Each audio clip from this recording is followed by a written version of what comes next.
Fala pessoal, estamos aqui começando mais um vídeo do canal Matemática Completa e hoje nós vamos corrigir aqui o PISM 2010 módulo 1, tá? Então nessa da prova objetiva. Então nesse vídeo você vai ver aí as 5 questões resolvidas da prova objetiva do PISM.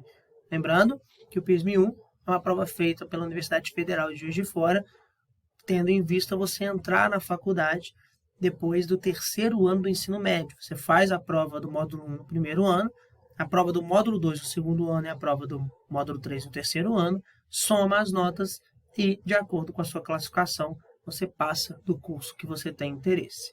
Ok? Então, hoje nós vamos corrigir a prova de matemática, a prova do PISM 2010. Bora pro vídeo. Bom, pessoal, vamos começar então a questão 11 do PISM, que diz o seguinte: dada as funções f de real em real e g de real em real, definidas por f de x igual a x menos 3 e g de x igual a 2x menos 8.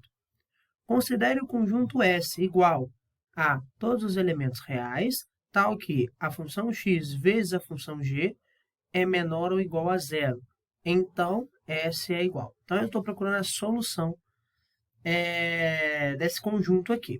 E esse conjunto nada mais é do que a multiplicação da função f com a função g, dando menor ou igual a zero, certo? A função f é x menos 3, então, x menos 3 vezes a função g é 2x menos 8. 2x menos 8 é menor ou igual a zero. Isso aqui, gente, é uma coisa que a gente chama de inequação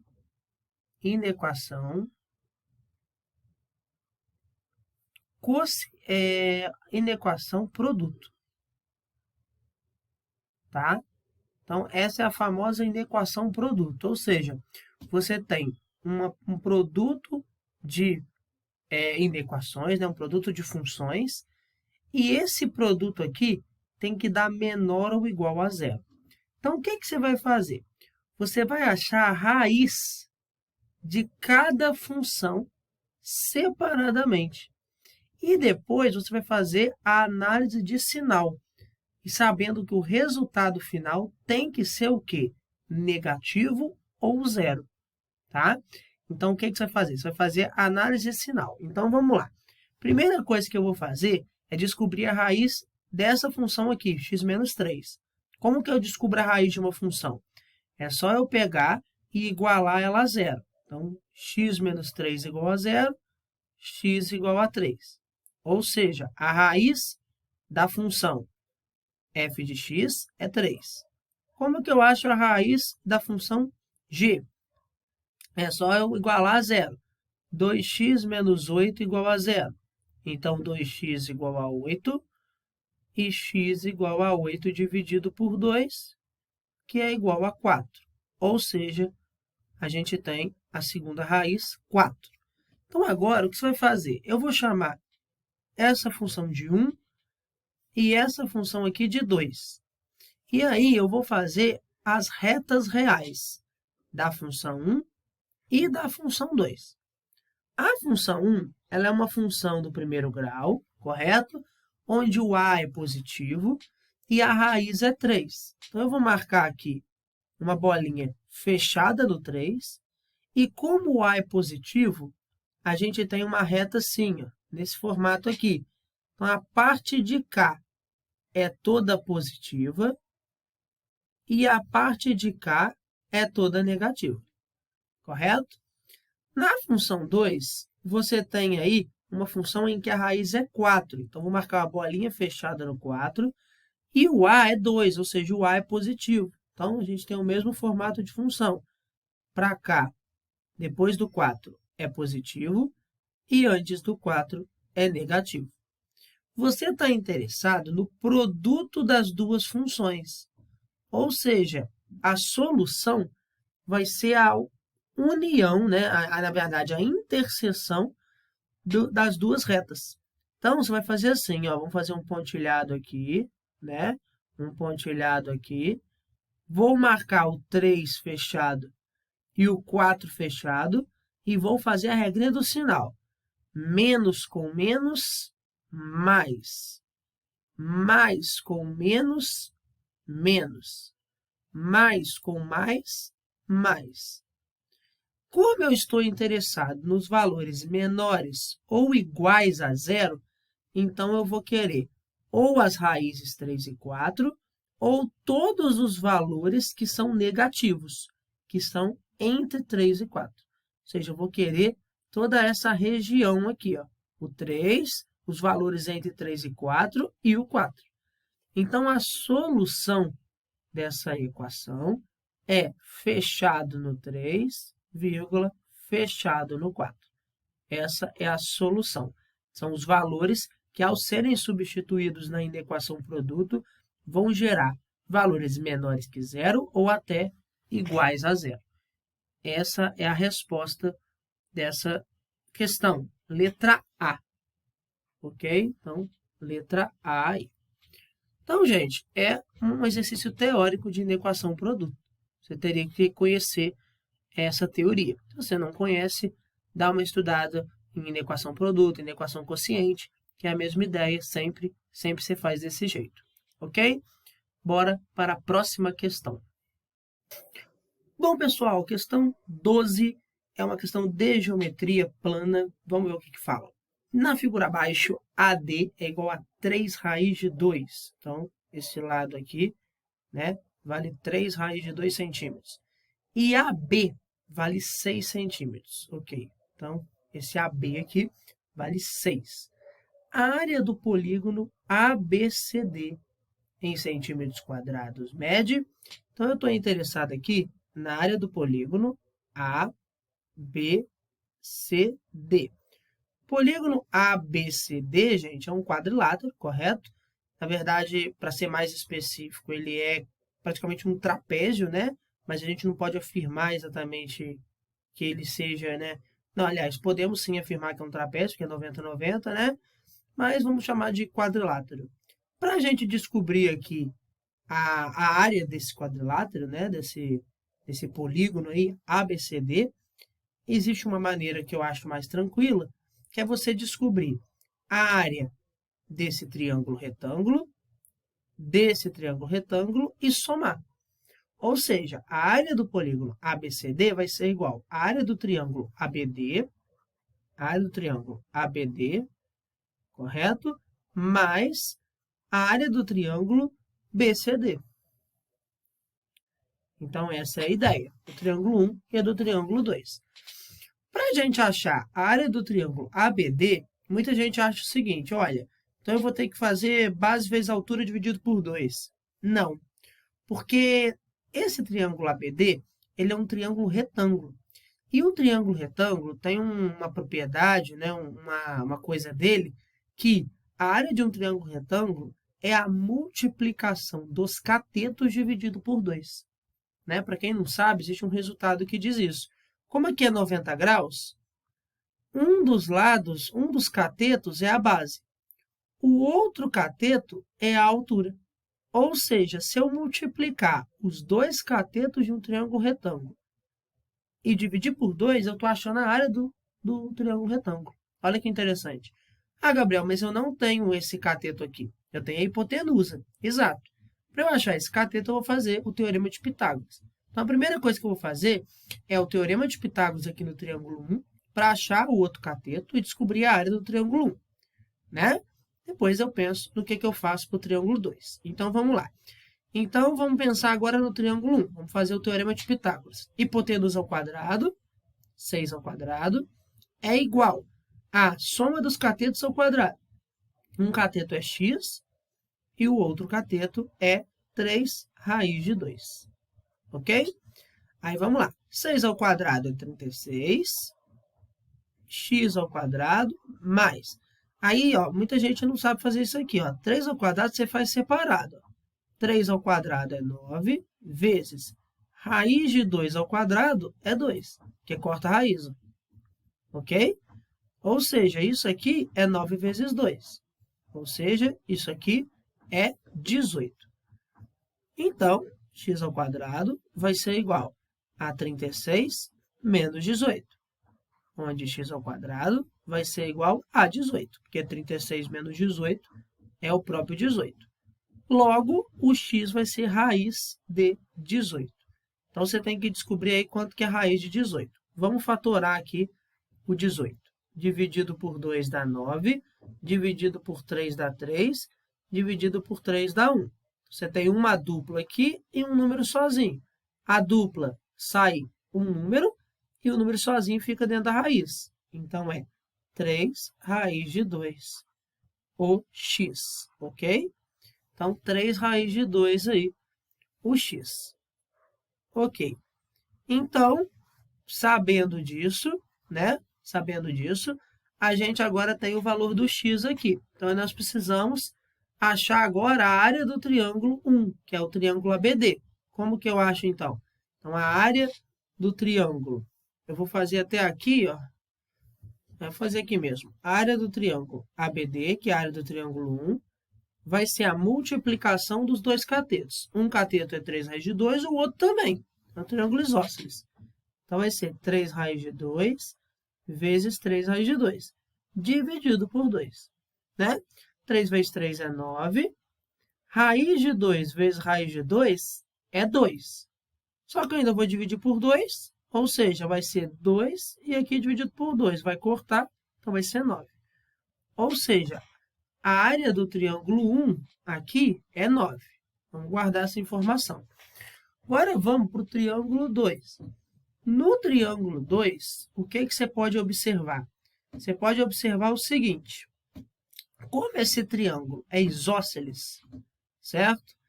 Então, se eu traçar essa altura aqui, ó, essa altura ela vai bater exatamente, né, no ponto médio da base. Né? Tem esse resultado.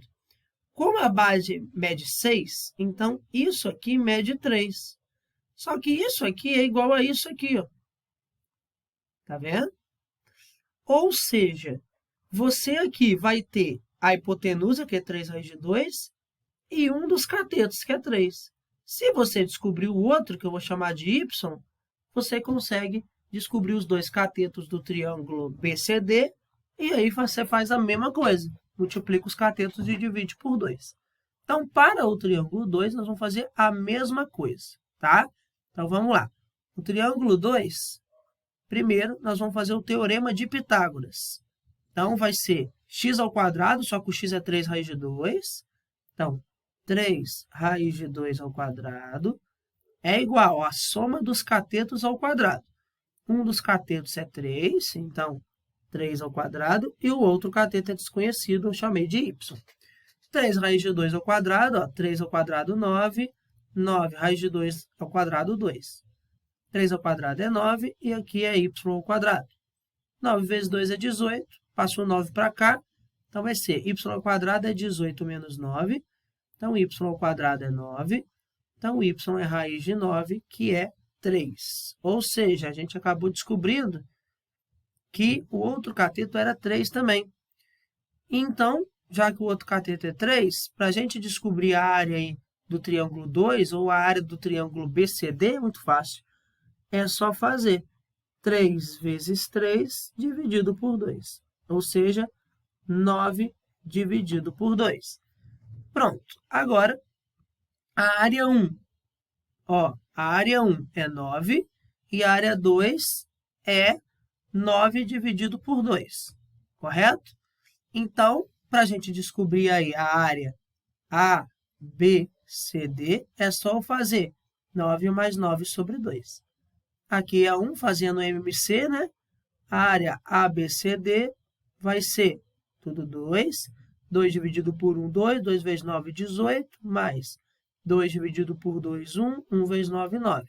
Então, 18 mais 9, 27. 27 sobre 2. Letra C. Ok? Então, você percebe que o raciocínio era igual. Primeiro, você tinha que achar o outro cateto, fazer o teorema de Pitágoras e lembrar que a área de um triângulo retângulo é a multiplicação dos catetos dividido por 2. Depois, você tinha que fazer a mesma, aí você tinha que aplicar a propriedade do triângulo isósceles para descobrir o cateto lá do triângulo BCD, né? Esse cateto aqui. Fazer o teorema de Pitágoras de novo, achar o outro cateto, multiplicar, dividir por 2. e somar as áreas. Provavelmente deve ter uma outra maneira, uma maneira mais fácil de se fazer isso, mas essa foi a maneira que eu encontrei aqui, ok? Então, bora para a próxima questão. Bom, pessoal, agora a questão 13 diz o seguinte. No plano cartesiano abaixo, onde os eixos estão graduados em centímetros, está representado o gráfico da função f, r mais não nulo, até r, definido por f de x igual a log de x na base 2. Então, é um exercício aí de função logaritmo, né? Sempre cai no PISME esse tipo de questão, clássico. A gente tem aqui uma função logaritmo, e abaixo do gráfico aqui do logaritmo, nós temos um triângulo retângulo, tá? Onde os vértices, né, dois dos vértices, né, os vértices da hipotenusa coincidem aí com o gráfico, correto? Tá. O perímetro do triângulo ABC, retângulo em B, em centímetros médio. Então, eu quero o perímetro desse triângulo retângulo, né? E os únicos valores que eu tenho informado aqui é o 0 e o 2, né? Então, eu vou ter que usar a função logaritmo para descobrir alguma coisa aqui, certo? Bom, a primeira coisa que então a gente pode fazer, por exemplo, é descobrir em qual posição está o ponto A, né? Se está no 1, se está no 2, se está no 3, né? Se está no 1,5. Para a gente descobrir em qual posição está o ponto A, é só a gente usar aí a função, porque o ponto A está na função. É só a gente entender qual vai ser o valor do x quando a função for zero, né? Porque aqui o ponto a função está passando exatamente no zero. Então, eu estou querendo descobrir em qual situação a função, o log de x na base 2 será zero, né? Esse é o ponto A. E aí é só aplicar a definição de logaritmo, né? Se log de x na base 2 é zero, isso significa o quê? Que 2 elevado a zero é igual a x, correto? Esse elevado a esse. E 2 elevado a zero é 1, ou seja, o x é igual a 1, que significa que o A está na posição 1 aqui, ó. Isso já é uma coisa interessante, porque eu quero saber o tamanho do lado, né? Agora, vamos descobrir o C, em qual coordenada está o C, porque eu descobrindo a coordenada do C, eu acabo descobrindo a do B também, porque o x do C é igualzinho ao x do B, né? Eles estão aqui no mesmo x, ó. A altura é diferente, né? Mas eles estão no mesmo x. Então, vamos descobrir. Para descobrir a questão do ponto C, é só eu ver qual é o x quando o y vale 2, né? Ou seja, eu quero saber quanto que vale, ó, o log de x na base 2 tem que ser 2, então qual vai ser o x, né? E aí eu vou aplicar a definição. O x vai ser igual a 2 elevado a 2. Então, o x vai ser 4. Ou seja, nessa situação aqui, o x é 4. Então, é muito fácil agora descobrir, porque, olha só, esse tamanho aqui, ó, vai de 1 até 4, então ele vale 3. Esse tamanho aqui, ó, ele vai de 0 até 2, então 2. Agora, o que falta a gente descobrir é realmente esse tamanho aqui. Só que esse tamanho, que eu vou chamar de x, é fácil de descobrir, porque o triângulo ele é retângulo, então eu vou usar o teorema de Pitágoras para descobrir esse valor, né? Então, vai ser hipotenusa ao quadrado, x ao quadrado, é igual à soma dos catetos ao quadrado. E aí, x ao quadrado vai ser igual a 3 ao quadrado, 9, mais 2 ao quadrado, 4. X ao quadrado igual, 9 mais 4, 13. Logo, x é raiz de 13. Ou seja, o lado da hipotenusa é a raiz de 13. Então, qual que vai ser o perímetro? O perímetro vai ser a soma dos três lados. Logo, o perímetro vai ser 2 mais 3, mais raiz de 13. Ou seja, 5 mais raiz de 13 centímetros, que é igual à letra B, 5 mais raiz de 13. Então, você observa que, além de ter que usar a definição da função logaritmo aí, eu tive que usar o teorema de Pitágoras e depois ainda fazer o perímetro. Então, são 3 matérias que estão cobrando. Logaritmo, teorema de Pitágoras, do triângulo retângulo, né? E o perímetro de um triângulo. Então, as bases de geometria plana e também de função logarítmica, ok? Então, era uma questão aí que eu considero média, mas para quem estudou é bem fácil, né?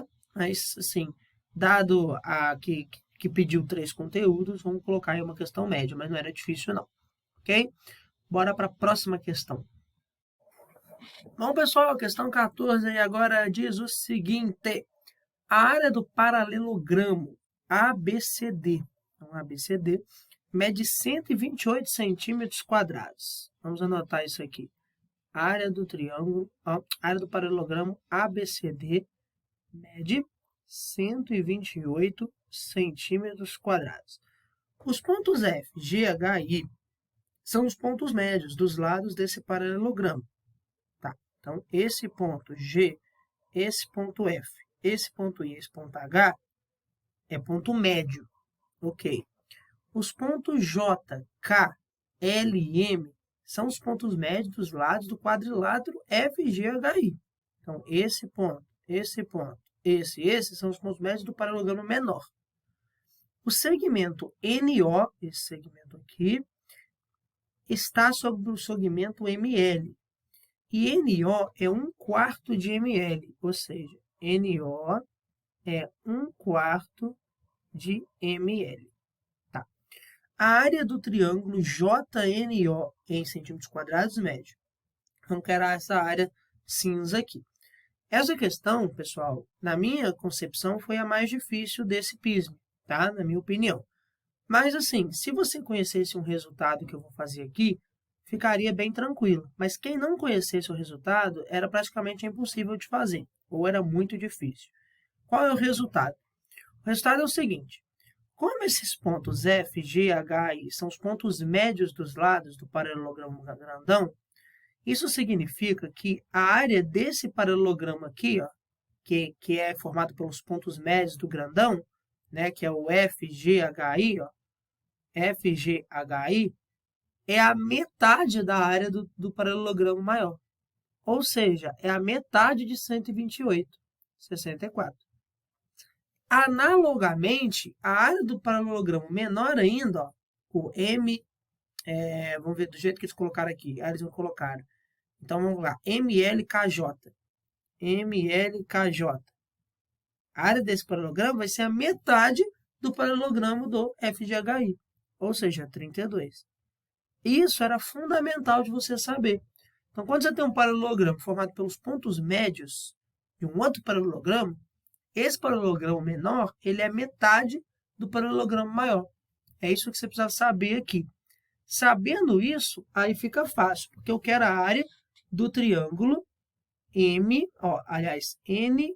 JNO. JNO. Como que eu descubro a área do triângulo JNO? É só eu fazer a base, que é, desculpa, gente, a área do triângulo JNQ, tá? Aqui tá errado. É JNQ. NO mesmo? Peraí. Ah, não, é NO. Aí eu que estou vendo errado aqui. Então, é só eu fazer NO, né? Que é a base, vezes a altura, que eu não conheço, dividido por 2. Porém, se você observar, a altura do triângulo é igual à altura do paralelogramo. Ou seja, a área do paralelogramo, olha só que interessante, a área do paralelogramo se relaciona muito com a área do JNO. Por quê? Porque a área do paralelogramo, qual que é a área do paralelogramo? M, L, KJ. É o ML vezes a altura, correto? E a área do triângulo é o NO vezes H dividido por 2. Porém, existe uma relação entre NO e ML. O NO é 1/4 de ML. Ou seja, aqui ó, é 1/4 do ML, tá vendo? Aí vezes o H dividido por 2. Só que ML vezes H ó, é a área do paralelogramo, que eu já sei que é 32. Ou seja, é só substituir isso aqui por 32. Né? 1/4 dividido por 2 é 1/8. Então, fica 32 dividido por 8, que é 4. Ok? Então, letra B, 4 aí.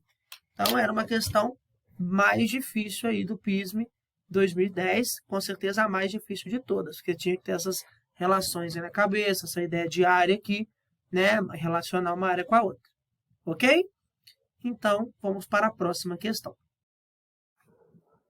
Bom, pessoal, agora vamos para a última questão aí do PISM 2010, questão 15, que eu considerei a questão mais fácil da prova. Enquanto a questão 14 era a mais difícil, na minha opinião, a questão 15 é bem tranquila. Vamos dar uma olhada.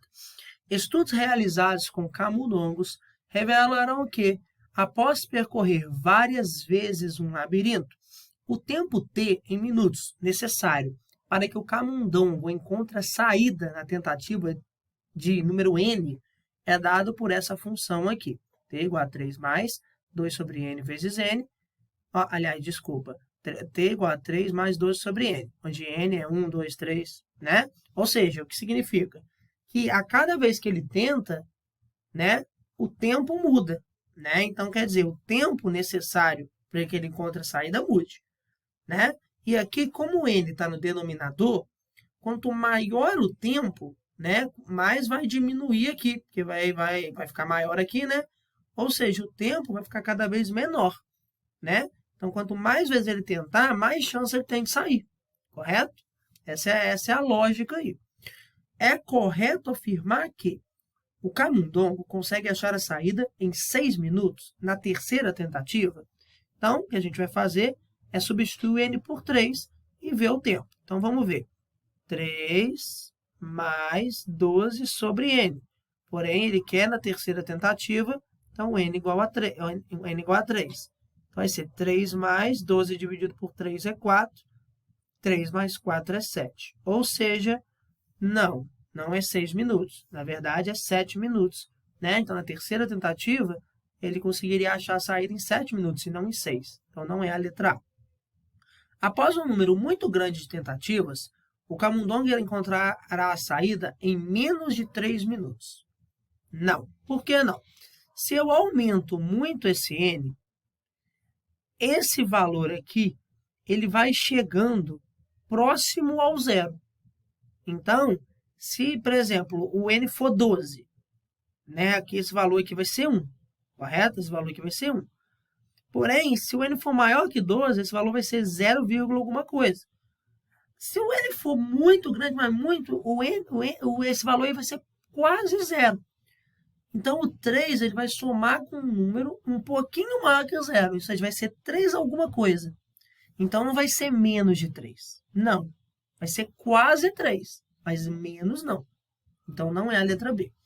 À medida que o número de tentativas aumenta, o tempo gasto para encontrar a saída se aproxima de 3. Isso é a letra C, né? Então, quanto maior aumenta o n, mais próximo do 3 é o tempo. Porque mais próximo esse termo é 0, né? E aí, se esse termo fosse 0, o t seria exatamente 3. Então, vai se aproximar do 3 cada vez que aumenta aí o n. É verdade. Só vamos ver ali as outras ali. À medida que o número de tentativas aumenta, o tempo gasto aumenta? Não, né? Diminui. O camundongo consegue achar em 4 minutos, na 10ª tentativa, se o n for 10, aqui vai ser 4. 12 dividido por 10 é 1,2. 3 mais 1,2 é 4,2. Então, não é 4.